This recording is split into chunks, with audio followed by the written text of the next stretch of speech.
Hi అండి అందరికీ welcome to Neelu's cooking world. ఇవాల్టి సింపుల్ టేస్టీ రెసిపీ వచ్చేసి బెండకాయ పెరుగు మసాలా కర్రీ. చాలా చాలా బాగుంటుంది రెసిపీ మాత్రం. ఇది రైస్, రోటీ, చపాతీ వేటిలోకైనా చాలా టేస్టీగా ఉంటుంది. చేసుకోవడం కూడా చాలా ఈజీ. వేసేవి 3-4 ఇంగ్రీడియంట్స్ అయినా రుచి మాత్రం అమోఘంగా ఉంటుంది. బెండకాయ ఇష్టం లేని వాళ్ళు కూడా ఇలా చేస్తే లొట్టలేస్తూ తినేస్తారు. అంత బాగుంటుంది కర్రీ మాత్రం. డెఫినెట్గా ట్రై చేయవలసిన రెసిపీ. అయితే మంచి గ్రేవీతో బెండకాయ మసాలా కర్రీని ఎలా చేయాలో చూసేద్దాం.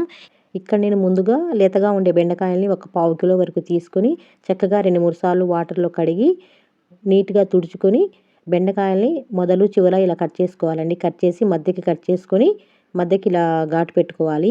బెండకాయ ముక్కలు అనేవి ఇలా కొంచెం పెద్దగానే కట్ చేసుకోవాలండి. కావాలంటే ఇలా ఫుల్ బెండకాయ అయినా వేసుకోవచ్చు, లేదంటే కొంచెం చిన్నగా అయినా కట్ చేసుకోవచ్చు. చూడండి, ఇలా వీడియోలో చూపిస్తున్న విధంగా ఇలా కట్ చేసుకొని మధ్యకి ఇలా ఘాటు పెట్టేసి అన్నీ ఇదే విధంగా కట్ చేసుకోవాలి. చూడండి, అన్నీ ఇలా రెడీ చేసుకొని అన్నీ ఇలా నీట్గా కట్ చేసి పక్కన పెట్టేసుకోవాలి. చూడండి, ఇలా నీట్గా ఇలా ఘాటు పెట్టుకుంటే మసాలా వెళ్ళి బెండకాయ అనేది చాలా టేస్టీగా ఉంటుంది. ఇలా రెడీ చేసి పక్కన పెట్టేసుకొని ఇప్పుడు ఒక బౌల్లో ఒక 1 స్పూన్ వరకు కారం వేసుకొని, అలాగే ఒక 1/2 స్పూన్ వరకు ఉప్పు, ఒక చిటికెడు పసుపు, జీలకర్ర, ధనియాలు వేయించుకున్న పొడి ఒక 1/2 స్పూన్ వరకు వేసుకొని కొంచెం గరం మసాలా కూడా వేసి ఇలా అంతా కలిసేలాగా ఇలా మిక్స్ చేసుకోవాలి. చూడండి, ఇలా డ్రై ఇంగ్రీడియంట్స్ అన్నీ ఇలా కలుపుకొని ఇందులో 1 కప్పు వరకు ఫ్రెష్ పెరుగు వేసుకోవాలండి. ఇలా వేసి ఈ పెరుగులో ఈ మసాలా మొత్తం కలిసేలాగా ఇలా మిక్స్ చేసుకోవాలి.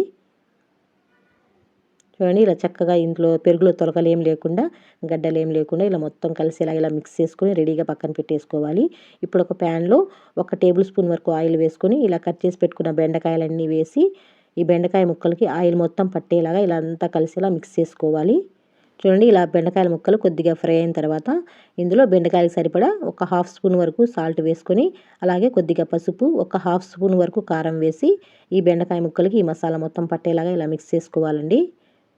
చూడండి, ఇలా కలుపుతూ ఫ్రై చేసుకోవాలి. స్టవ్ అనేది మీడియం ఫ్లేమ్లో పెట్టుకుని ఫ్రై చేసుకోవాలండి, చక్కగా వేగుతాయి. ఇలా కలుపుతా కొద్దిగా ఫ్రై అయిన తర్వాత ఇలా ఫ్రై అయితే సరిపోతుందండి. చూడండి, ఇలా ఒక 50% ఫ్రై అయిన తర్వాత ఈ బెండకాయ ముక్కల్ని తీసుకొని ఒక ప్లేట్లో పెట్టేసుకోవాలి. వీటిని ఇప్పుడు పక్కన పెట్టేసి ఇప్పుడు అదే సేమ్ ప్యాన్లో మరొక 1/2 స్పూన్ వరకు ఆయిల్ వేసుకొని కొద్దిగా జీలకర్ర, అలాగే 2 పచ్చిమిర్చిని ఇలా సన్నగా కట్ చేసుకొని వేసుకోవాలండి.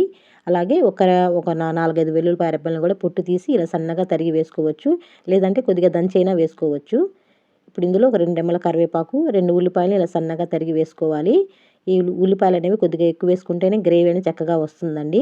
ఉల్లిపాయలు అనేవి ఇలా కొద్దిగా గోల్డెన్ కలర్ వచ్చేంత వరకు ఫ్రై చేసి మనం ముందుగానే కలిపి పెట్టుకున్న పెరుగు మసాలా ఉంది కదా, ఈ పెరుగు మొత్తం వేసుకొని స్టవ్ అనేది మీడియం ఫ్లేమ్లో పెట్టుకొని ఈ పెరుగు మొత్తం కలిసేలా ఇలా మిక్స్ చేసుకోవాలండి. ఇలా కలుపుకున్న పెరుగులో ఒక 1/2 గ్లాస్ వరకు వాటర్ వేసుకొని అంతా కలిసేలా ఒకసారి కలిపి ఇలా కొంచెం ఒక పొంగు వచ్చిన తర్వాత మనం మగ్గించి పెట్టుకున్న బెండకాయ ముక్కలను కూడా వేసి ఇలా అంతా కలుపుకోవాలండి. చూడండి, ఇలా మిక్స్ చేసుకొని లో ఫ్లేమ్లో పెట్టుకొని ఉడికించుకోవాలి. ఇప్పుడు కొంచెం ఉడికిన తర్వాత ఒక 1/2 స్పూన్ వరకు కసూరి మేతిని కూడా వేసుకొని అంతా కలిసేలా ఒకసారి మిక్స్ చేసుకొని మూత పెట్టేసి ఒక 2 నిమిషాలు ఇలా ఉడికించుకోవాలండి. చూడండి ఎంత చక్కగా ఉడికిందో. ఆయిల్ అనేది ఇలా పైకి తేలి కర్రీ అనేది రెడీ అయిపోతుందండి. కర్రీ మాత్రం చాలా చాలా బాగుంటుందండి. లాస్ట్లో దించే ముందు ఇలా కట్ చేసి పెట్టుకున్న కొత్తిమీరని కూడా వేసి ఒకసారి ఇలా కలిపేసేసి స్టవ్ ఆఫ్ చేసుకోండి. అంతేనండి, మన కర్రీ అనేది రెడీ అయిపోతుంది. మన బెండకాయ పెరుగు మసాలా కర్రీ చాలా చాలా బాగుంటుందండి. ఒక్కసారి ట్రై చేసి చూడండి, మీరే అంటారు ఎంత రుచిగా ఉంది అని. బెండకాయ ఇష్టపడే వారైతే ఇది మరొక మంచి రెసిపీ అవుతుంది. అలాగే బెండకాయ అంటే ఇష్టం లేని వాళ్ళు కూడా ఇలా చేసి పెడితే భలే ఇష్టంగా తినేస్తారండి. ఎప్పుడు రొటీన్గా చేసుకునే బెండకాయ కర్రీ కాకుండా ఇలా కొద్దిగా డిఫరెంట్గా ఇలా ఒకసారి ట్రై చేసి చూడండి. వేడి వేడి రైస్లోకి, రోటీస్లోకి చాలా చాలా బాగుంటుంది. తప్పకుండా ట్రై చేయండి. ట్రై చేసి టేస్ట్ చేశాక మీకు ఎలా కుదిరిందో ఫీడ్బ్యాక్ని ఇవ్వడం మాత్రం మర్చిపోవద్దు. అలాగే వీడియో నచ్చినట్లయితే చిన్న లైక్ చేసి సబ్స్క్రైబ్ చేసుకుని మీ ఫ్రెండ్స్ అండ్ ఫ్యామిలీకి షేర్ చేయండి. Thanks for